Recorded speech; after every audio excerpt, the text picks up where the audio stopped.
네, 오늘 수업은 정물화의 기초, 그리고 다음 주는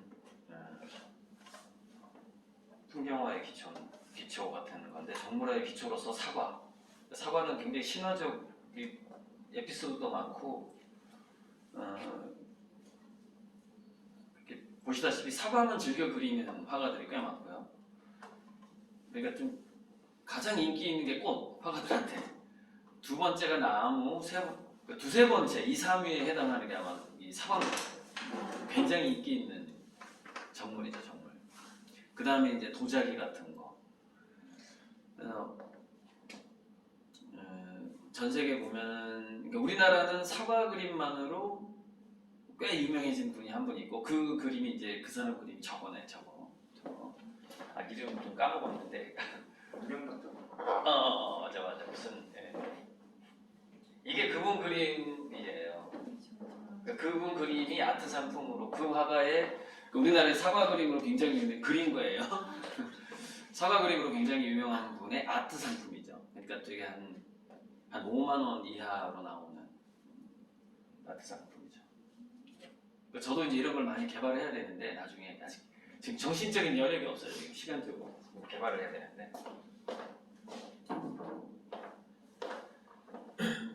그리고 저거는 사진인지 그림인지 좀 헷갈리는데 한번 봅시다.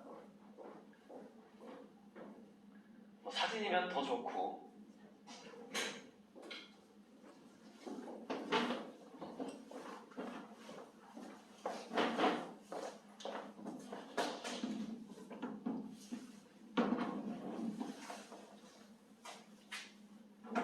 이거는 그림이 맞고, 이건 지금 저도 좀 살짝 헷갈려요. 사진인지 그림인지. 꼭다리가 어색하던데요? 꼭다리가 디테일할 때 좋다던데. 꼭다리가 네. 초점이 안 맞은 사진인 것 같기도 하고, 이 정도면은 이 정도 하이퍼 리얼리즘이라고 하잖아요. 똑같이 그리는 건데, 물론 이렇게 나올 수도 있어요. 굉장히 크게 그려서 뭐 물방울 작가도 있으니까 괜찮아요. 그죠? 충분히 그릴 수는 있어요. 근데 마치 이 초점이 흐려진 사과처럼 그리고 이렇게 했는데 좀 헷갈리네. 사진인지 그림이 살짝 유리가 이중으로, 바닥에 있는 유리가 이중으로 비치는 것까지 지금 해냈단 말이야. 이거 아무튼 상관은 없어요. 상관은 없고 참고용이니까.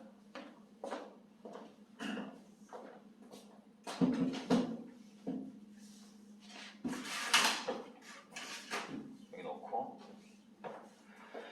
그래서 이제 정물하고 풍경에서 이제 붓질의 문제가 나오는데, 붓질이 그 재질감, 그 나무의 잎사귀 모양을 따라가요. 그래서 그 동양화에서는 무슨 넓적한 거다 그러면은 아예 나뭇잎을 이렇게 그려요. 이렇게 국화 그리듯이.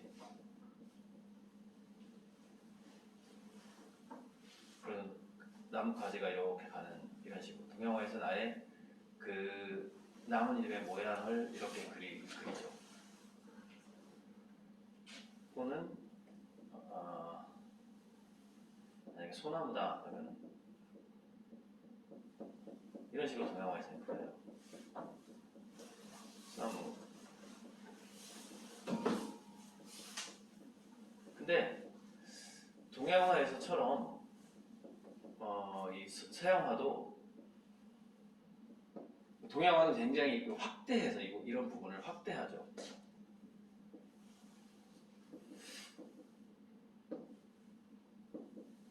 확대해서 그 상징화 시킨다고 그러죠. 약간 그 모양을 약간 상징화해. 뭐 넓은 이파리면 이렇게 가운데 인맥을 그려주기도 하고, 소나무면 정말 소나무처럼 그 관찰을 통해서 이렇게 획을 그리기도 하고,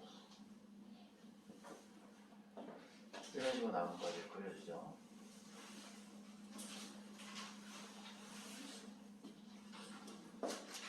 이런 것처럼 정물하든 풍경하든 간에 그 정물이나 그 사물을 관찰해 보면은, 물론 물론 이제 호목이라든가 이런 건 좀 다르긴 한데 특히 요즘에 가장 많이 팔리는 구사 같은 경우에는 지구본처럼 줄무늬가 있어요. 줄무늬. 이제 하나씩 배치해봐요. 사과. 실제 보면서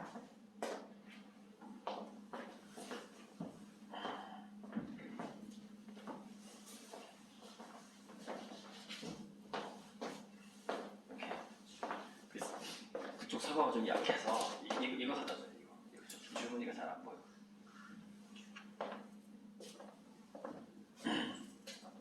줄무늬가 꽤 있네. 이거 잘 보이는데 오히려 이렇게 이걸 보세요.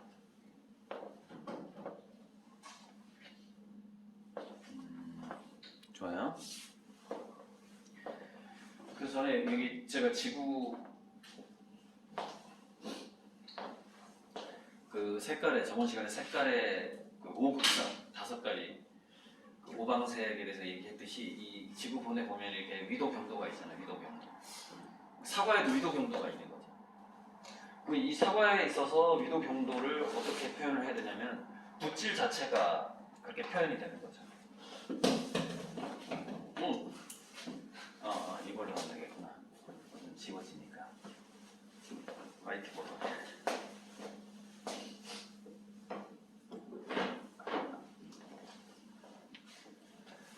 자, 그럼 위도 경도가 우리가 왜 우리 인간의 몸뚱아리 그걸 위상기하학이라고 그러던가 그러는데 인간의 몸과 도너츠는 같은 모양이라는 말 들어보신 적 있으세요?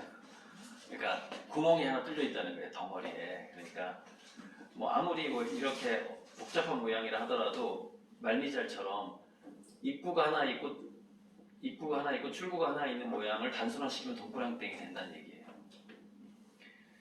그런 어떤 그 사과에서도 그러면 이게 이렇게 바뀌어서 구멍은 막혀 있긴 하지만 기본적인 그런 생물의 형태를 갖고 있는 거죠. 생명체의 좌우 대칭에 영양분이 들어간 자국과 뭐 그게 순환한 자국으로 꽃이 피었던 부분과 이렇게 배꼽도 있고 뭐 사과도 그런 건데 요게 이제 우리가 이거를 예전에 형태 공부할 때 정확하게 아는 것 같은데 예를 들자면은 자 이게 사과의 단면이 있잖아요. 사과의 단면을 잘 생각해 봐야 돼요.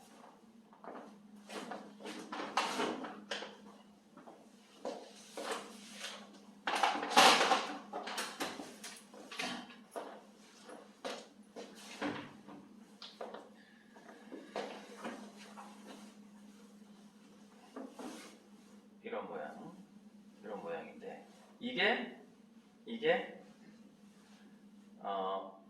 앞쪽으로 오는 건 이렇게 보일 거고 옆쪽으로 가면은 우리 눈높이에 따른 원의 변화 배웠잖아요. 그죠? 눈높이에 따른 원의 변화를 배웠는데 눈높이에 따른 원의 변화는 눈높이에 따라서 원이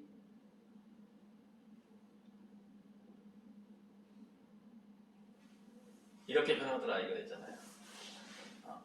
근데 이거는 그걸 위도라 그러죠. 위도.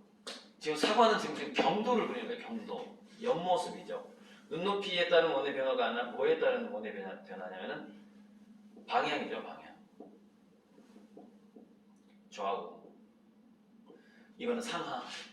이거는 상하 눈높이에 따른 원의 변화였고 사과 같은 경우는 좌우의 눈의 방향의 관찰점에 좌우 관점이 이동하는 거에 따라서 원이 자 여기 있는 거는 그 다음에 이쪽은 이렇게 보이는 거죠. 이렇게.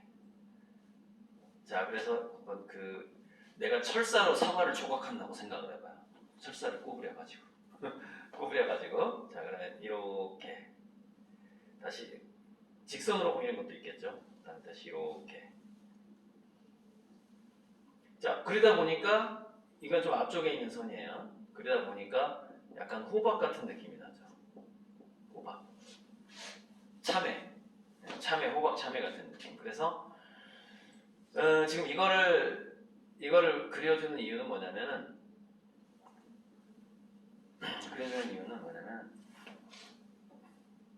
붓터치 때문에 그래요.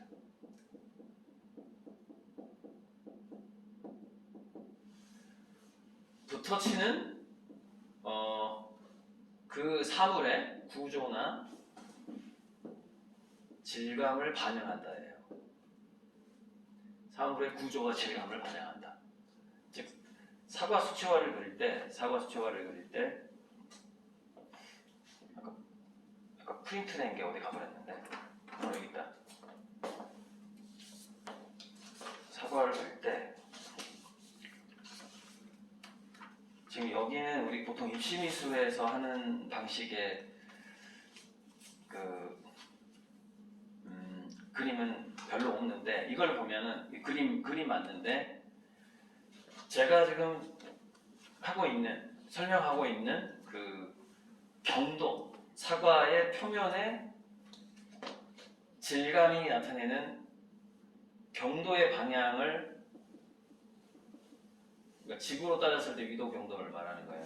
이렇게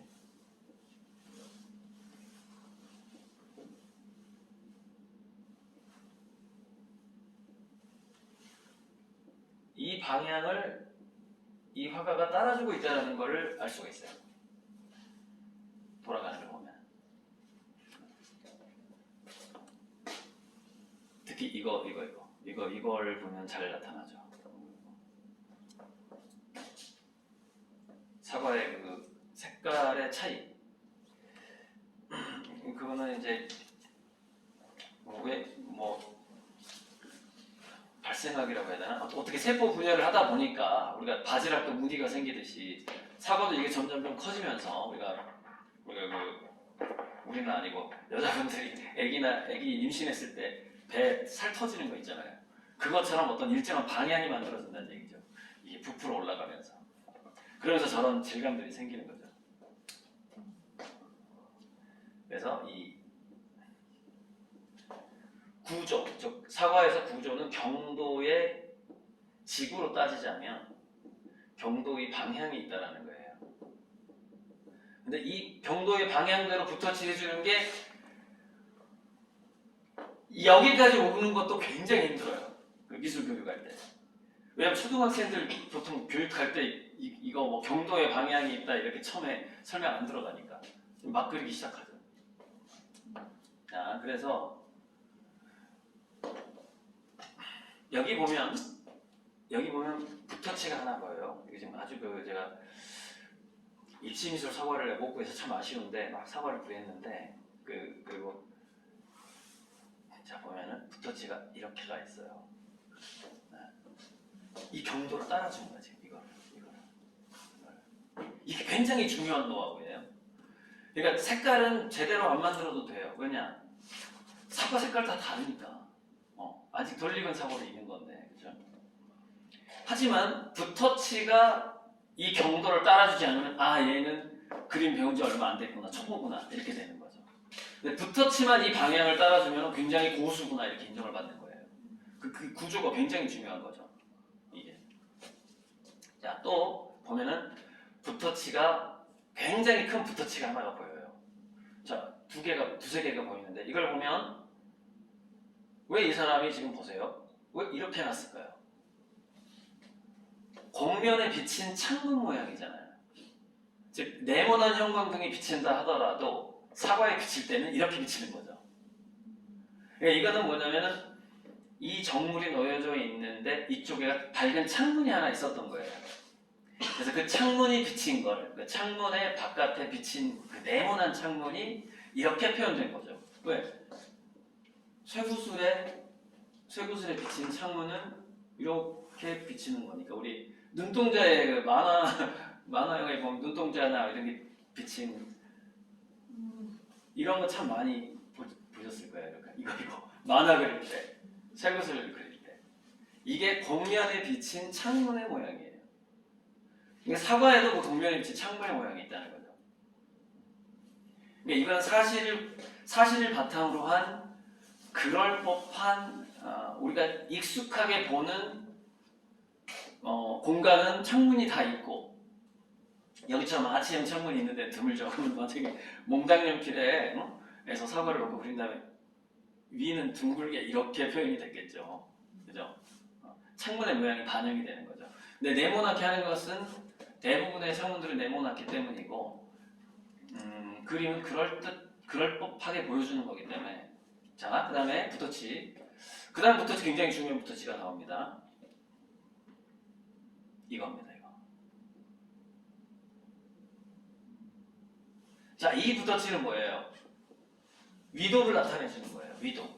자, 여기다가, 자, 이게 철사로 만든 사과예요. 그러면 여기서부터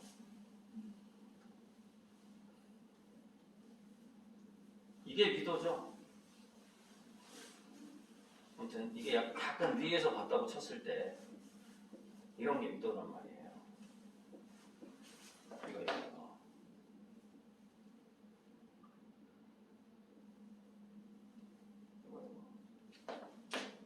그래서 이 사람은 여기다 왜 붓터치를 이걸 넣냐? 이걸 표현한 거죠. 이걸 표현한 거죠.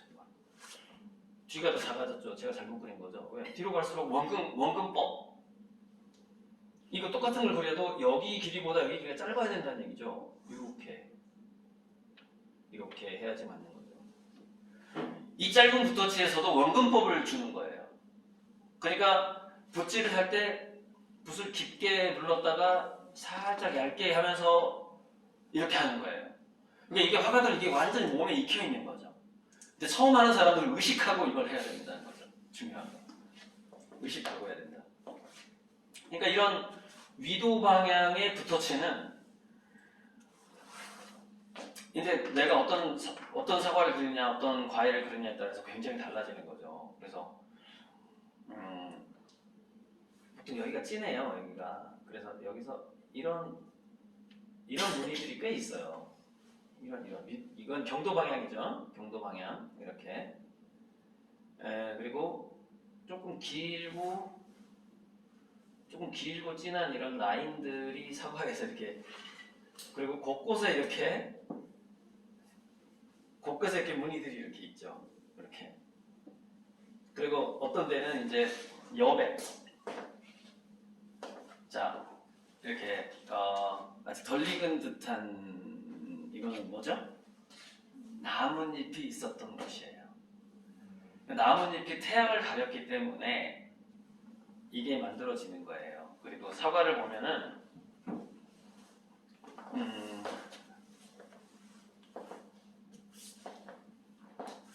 이렇게 한번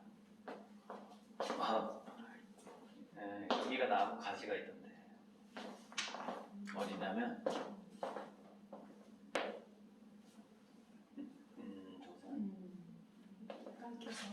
그러니까 예를 들어서 이 사과가 있다. 그러면은 여기는 사과의 나뭇잎이 그 사과의 태양을 가렸던 곳이에요. 그런데 예를 들자면 여기 길쭉한 게 여기 있죠. 이거 이거는 나무 가지였을 확률이 높아요. 그 햇볕을 가렸던 게. 그리고 이런 흔적 사과를 보면 위에 꼭 약간 이렇게 연두색에 가까운 흔적이 꼭 거의 있어요. 그게 나무 가지야, 사과 가지야. 사과 가지가 얘를 가리기 때문에 항상 이런 자국이 있어요. 부산에 보면. 연하게 있을 수도 있고 그 사과 나무가 남쪽에 있었냐, 북쪽에 있었냐, 서쪽에 있었냐라서 그게 연할 수도 골고루 익을 수도 있고 반드시 그게 있어요. 얘가 자랐으니까. 그래서 얘가 보면 이제 좀 더 연구를 해보면 사과를 볼 때 이 사과가 전체 나무에서 동남쪽에 열렸던 것인지 서북쪽에 있었던 건지 남동쪽에 있었던 건지를 알 수가 있어요. 이 방향으로 얼마나 잘 빨갛느냐, 어디가 빨갛고 노랗느냐, 그 대조 같은 거 이런 걸 봤을 때 그래서 나중에 이제 사과나무를 유심히 관찰해 보면은 그 사과 열매가 달려 있는 곳에 따라서 얘가 그게 달라요. 색의 구성이. 그런 거. 그러면 이제 이 정도 되면 이제 이론은 끝난 건데 이론 간단하죠? 그 사물에